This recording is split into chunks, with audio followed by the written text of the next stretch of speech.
Yo, what up? Another day, another Zenny tutorial na naman. So, ito guys, hindi naman gano'ng kalakihan ng kita dito, pero kung marami kang ipon ng mga elemental stone, pwede mo siyang ipapalit dito ng mga elemental arrow. Ayan, kay Fusing Elder. So, pag may mga ganito ka, saan ba yan? So, eto, pag may ganyan ka, Mystic Frozen, Great Nature, Flame Heart, or yung iba pang pwede mo ipapalit. So, pwede nyo naman siya ibenta sa exchange guys. Yan, 9K, 3K, 3K. So, pag binenta nyo lang siya sa mga NPC dyan, selling price is 90. Pero kung nagra-rush ka at natatagalan ka sa exchange, so pwede mo siyang papalit dito. Ayan, item fusing, tapos click mo lang yung cross, hanapin mo yung mga arrow. Ayan. Yan, yung arrow of fire. Ayan. So, wala naman siyang bayad.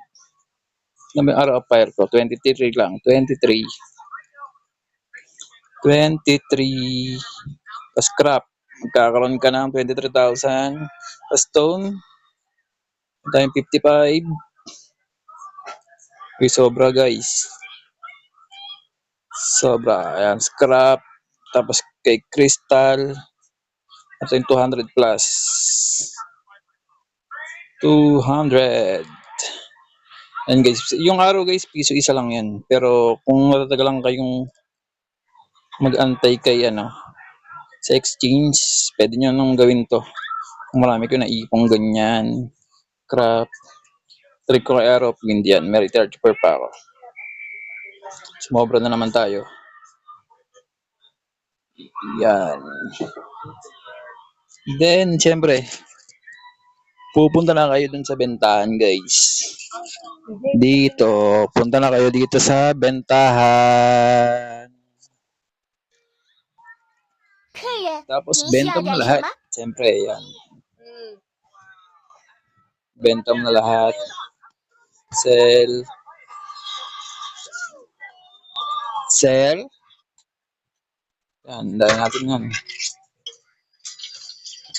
Sell. So, konti lang yung kita niya dito. Sell. And sell. Ayan, naka 292k tayo. Ayun, guys. Ganun lang yung gagawin nyo. So, mas maganda kung may merchant kayo, blacksmith. Ayan, kasi may mga mas mataas yung selling price nila dyan.